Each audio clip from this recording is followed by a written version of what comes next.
बिस्मिल्लाहिर्रहमानिर्रहीम अस्सलाम वालेकुम। This is Masood Mushtaba. जैसे कि आपको पता है हमने यूट्यूब के ऊपर एक वर्ल्ड ज्योग्राफी की सीरीज़ स्टार्ट की है जिसमें हम क्या करते हैं डेली बेसिस पर कोशिश करते हैं कि मल्टीपल वीडियोस अपलोड करते रहें। ठीक, आज जिस टॉपिक के साथ हम हाजिर हुए हैं उसका नाम है साउथ अमेरिका कॉन्टिनेंट। जैसे कि आपने प्रीवियस वीडियोस के अंदर देखा होगा हमने नॉर्थ अमेरिका कॉन्टिनेंट को डिस्कस किया है, लेकिन आज हम किसको डिस्कस करने जा रहे हैं वो कहलाता है साउथ अमेरिका। ठीक, तो बिना किसी टाइम वेस्ट किए हुए अगर हम साउथ अमेरिका कॉन्टिनेंट की कंट्रीज़ की बात करें तो टोटल कितनी कंट्रीज हैं साउथ अमेरिका के अंदर? 12 कंट्रीज आती हैं। कितनी?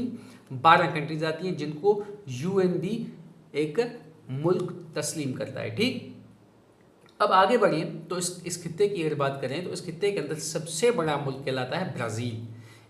इस कॉन्टिनेंट का सबसे बड़ा मुल्क कौन है? ब्राज़ील। चाहे वो आबादी हो या चाहे वो रकबा, दोनों के एतबार से ब्राज़ील क्या कहलाएगा? इस कॉन्टिनेंट का सबसे बड़ा मुल्क। ये भी कहा जाता है कि ब्राज़ील इस कॉन्टिनेंट का लगभग 47% रकबे पर सिर्फ और सिर्फ ब्राज़ील मुश्तमिल है। ठीक है, चलिए आगे बढ़ते हैं और देख लेते हैं फुटबॉल को। अब अगर फुटबॉल की बात करें तो आपको पता है फुटबॉल दुनिया में बहुत ज़्यादा खेली जाने वाली गेम है और देखी जाने वाले भी। तो अगर इसकी बात की जाए ना, अगर फुटबॉल की बात की जाए तो इसमें अगर मैं कहूँ कि दुनिया का पहला फीफा वर्ल्ड कप भी जो हुआ था ना वो भी इसी कॉन्टिनेंट के एक मुल्क यूरुग्वे ने होस्ट किया था। पहला फीफा वर्ल्ड कप किसने होस्ट किया था भाई? यूरुग्वे ने होस्ट किया था। कब किया था? 1930 में किया था। इसी ने होस्ट किया था और इसी यूरुग्वे मुल्क ने पहला फीफा वर्ल्ड कप जीता था। ठीक, तो first FIFA world cup host करने वाला भी मुल्क यही है और जीतने वाला भी यूरुग्वे ही कहलाता है। ठीक, आगे बढ़ते हैं और देख लेते हैं अर्जेंटीना को। अब अर्जेंटीना की अगर बात करें तो आपको पता होगा लियोनेल मेसी को तो हर कोई जानता होगा फुटबॉल की दुनिया के अंदर। लियोनेल मेसी का ताल्लुक अर्जेंटीना से है। लियोनेल मेसी का ताल्लुक अगर पूछ लिया जाए कौन से मुल्क से तो आप कहेंगे भाई अर्जेंटीना से। ठीक, एक बात तो ये हो गई। दूसरी बात आपको पता होनी चाहिए अर्जेंटीना आज की डेट में दुनिया के 3 फीफा वर्ल्ड कप जीत चुका है भाई। कितने? दुनिया के 3 फीफा वर्ल्ड कप अर्जेंटीना के नाम है। ठीक है, और अगर आ जाए ब्राज़ील पर तो ब्राज़ील ने सबसे ज़्यादा 5 फीफा वर्ल्ड कप जीते हुए। कितने फीफा वर्ल्ड कप जीते हैं? 5 फीफा वर्ल्ड कप जीते हुए। तो इस सारी सिनेरियो से ये अंदाज़ा लगता है कि इन 12 कंट्रीज़ में या इस कॉन्टिनेंट के अंदर सबसे ज़्यादा अगर कोई गेम खेली जाने वाली है और तो वो मेरे ख्याल से फुटबॉल ही है। ठीक, तो चलिए अब आगे बढ़ते हैं, कुछ और चीज़ों को देखते हैं। चलिए अब हम बात करते हैं माउंटेन रेंजेस की। किसकी? माउंटेन रेंजेस, पहाड़ी सिलसिले देख लेते हैं किसके? साउथ अमेरिका के। तो साउथ अमेरिका के अंदर सबसे बड़ा जो पहाड़ी सिलसिला है वो कहलाता है इंडीज़ माउंटेन रेंज। वो क्या कहलाता है? इंडीज़ माउंटेन रेंज कहलाता है। बेसिकली ये इंडीज़ माउंटेन रेंज की जो शुरुआत है वो होती है वेनेजुएला कंट्री से। किस कंट्री से?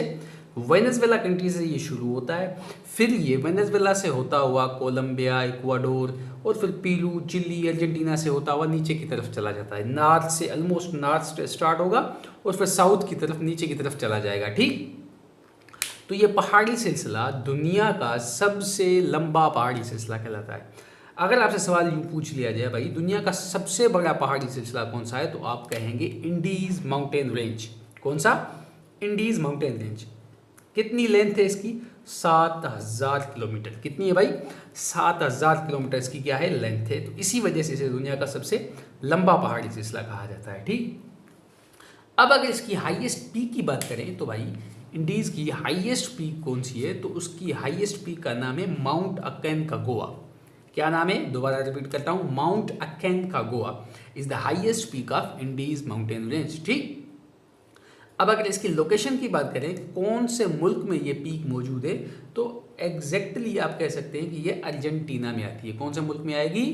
अर्जेंटीना में आती है। ठीक, अब इसकी हाइट कितनी है तो हाइट की अगर बात की जाए तो 6959 मीटर इसकी क्या है? हाइट है।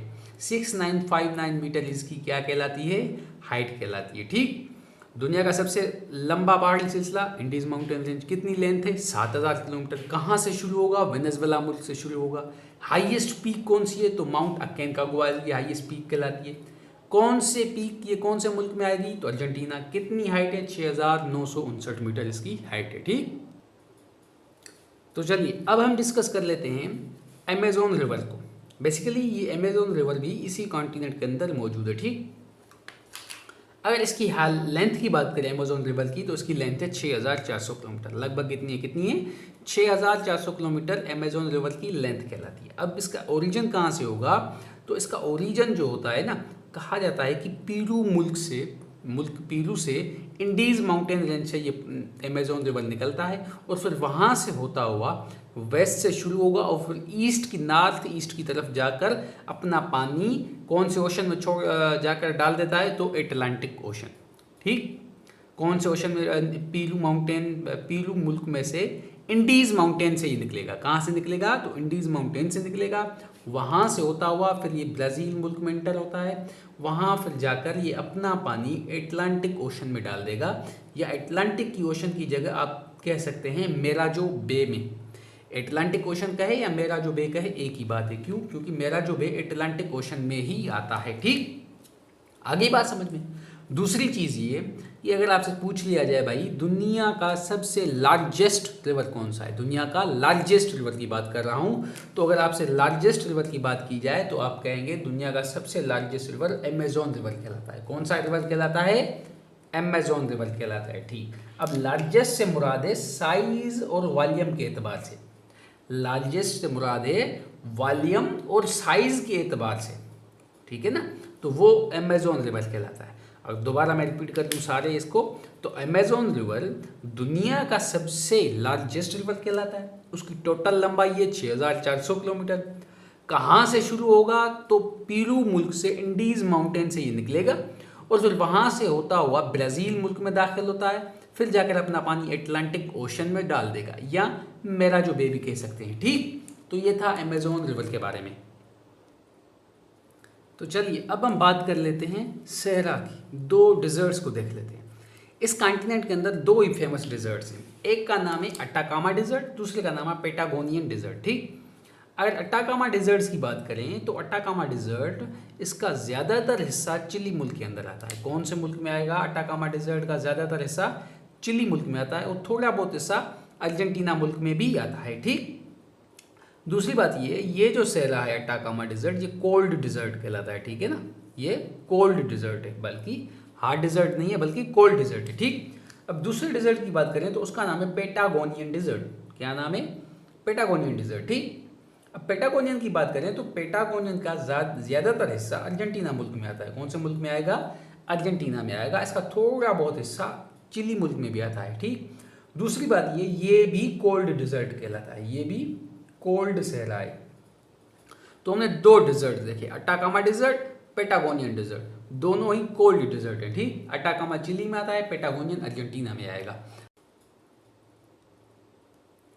ठीक। तो ये था हमारा आज का टॉपिक जो कि था साउथ अमेरिका के बारे में, ठीक है। तो उम्मीद करता हूँ ये लेक्चर आपको पसंद आया होगा। अगर पसंद आया है तो अपने दोस्तों के साथ शेयर करें ताकि वो भी इससे मुस्तफ़ीद हो सकें, ठीक।